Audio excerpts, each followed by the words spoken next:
Salut à tous! Et aujourd'hui je vais parler du film Shazam et de Spider-Man Far From Home, de la deuxième bande-annonce, et je vais reparler de ma conclusion sur Marvel. Commençons directement avec Shazam.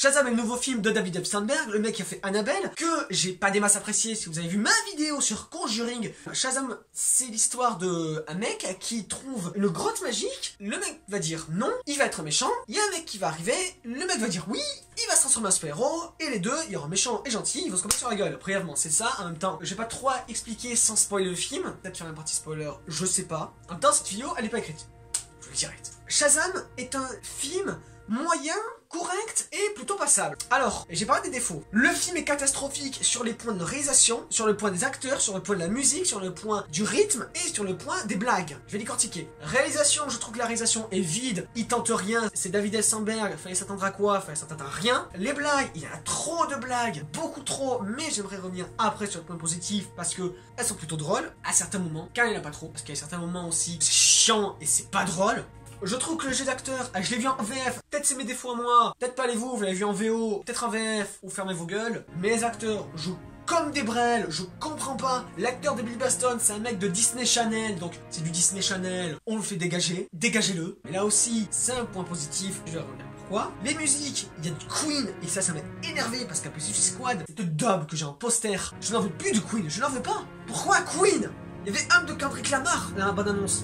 Ils ont mis Queen. Le rythme, je trouve que le début est interminable. 5 minutes pour caser Dr. Sylvana, l'univers Shazam, les personnages, Billy Baston, et les blagues, et l'humour, et l'ambiance. 5 minutes quoi, et après 35 minutes tu vas en baratiner. Pourquoi t'as pas expliqué ça pendant les 40 minutes avant que Shazam arrive? Comme ça c'était très bien expliqué et ça faisait pas chier. Et la fin était vraiment longue, chiante. Ils ont mis la Shazam Family. La Shazam Family, allez, dans 2-3 comics à peine, c'est l'une des pires idées de Shazam. Pourquoi ils ont fait ça? Je sais pas, mais je m'en fous. Tout le monde dit pouvoir voler. Tu sais pourquoi? Pour s'envoler loin de cette conversation?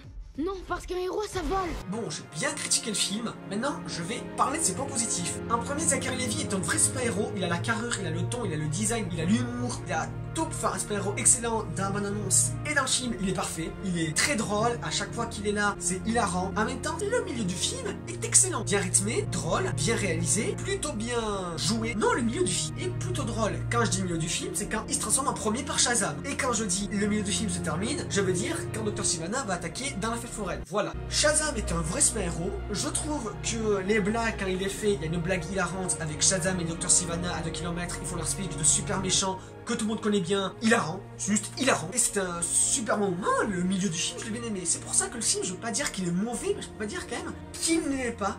Bon, voilà, le film en fait Shazam, c'est un paradoxe entre ce qui est bien et ce qui est pas bon. C'est un film d'ici que j'attendais un peu trop parce qu'un film d'ici, genre, je veux tellement, et je veux pas d'un super-héros qui va aux putes et qui boit des bières. Je veux pas ça. Après, il faut évoluer dans son temps, il faut évoluer. Ils ont évolué grâce à Marvel, et Marvel, allez vous faire foutre. Vous avez gâché d'ici c'est dark, c'est mature. Là, c'est un super-héros qui va aux putes. Mais voilà, d'ici, pas fait de la merde. Shazam n'est pas un mauvais film, juste une comédie familiale, regardable, appréciable, mais qui va disparaître au bout de 2 semaines parce que c'est pas le film qui est rentré dans la mémoire, comme Avenger Endgame, que je vais parler maintenant. Best transition ever. Alors, je vais très rappeler sur ma conclusion avec Spider-Man Far From Home. J'avais dit très rapidement que Spider-Man Far From Home va être sur le deuil de Tony Stark parce que Peter, c'était une valeur paternelle et quand il est mort, c'était très triste et Peter l'avait en cran, comme à la fin, comme j'avais cité. Et dans Spider-Man Far From Home, il parle beaucoup du deuil de Tony Stark. Alors, c'est très bien, parce que je suis d'accord, ma conclusion, je suis un génie, ça a marché. Mais ça fait quand même environ, pas mentir, mais je crois que ça fait 40 secondes dans la vidéo, une bande-annonce de 2 minutes. Wow, les gars, lâchez prise, il est mort. Ok, j'ai dit de faire un deuil, 5 minutes, c'est tout. Ils en font trop. Ils vont même, Tony Stark est mort, et Peter, ils arrêtent pas de dire, ça va être le nouveau Spider-Man. Le monde a besoin d'un nouvel Iron Man. Les gars, arrêtez, juste arrêtez, il est mort, assumez et continuez, c'est ça que je veux dire. Donc, j'ai encore parlé de Spider-Man Far From Home sur cette chaîne, vous inquiétez pas, en même temps Spider-Man c'est un des super-héros que je kiffe le plus, mais arrêtez, je veux pas un film exprès pour le deuil de Tony Stark. Moi je veux pas ça, je veux un Spider-Man.